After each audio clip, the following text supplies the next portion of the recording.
And this Crusader woman crosses the combat lines in the middle of the battle, and she comes up to Salahuddin, tears streaming out of her eyes. And he's like, what's going on? Why are you crying?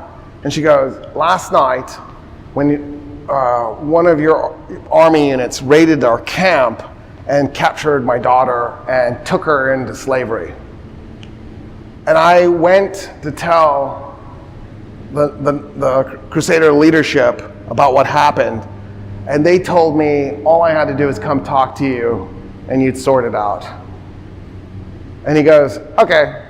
He turns to one of his men and he asks her for a description of the girl. He goes, go to the slave market and see if you can find the daughter. The guy goes. 2 hours later, he comes back carrying the daughter on his shoulders.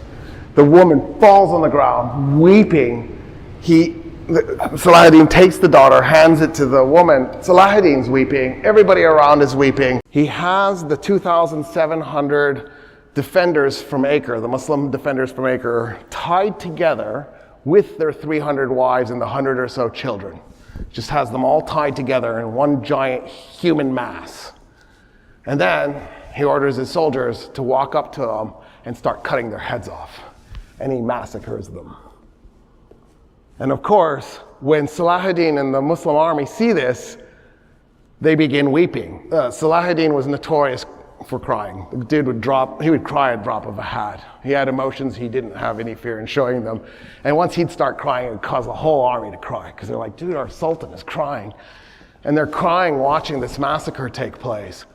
The second explanation for Philip leaving was when he saw the massacre take place, the Crusaders, under the leadership of Guy de Lusignan, decide to cut through the desert across the plain. They don't have water. They're thinking when they get to the Sea of Galilee, they'll drink. Salahuddin lifts the siege on Tiberias, parks his army in the plain in between them and the Sea of Galilee. They now have to fight, exhausted and thirsty.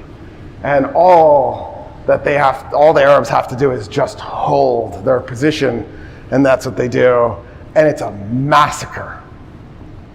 The Battle of Hattin ends in Salahuddin's victory on July 4, 1187.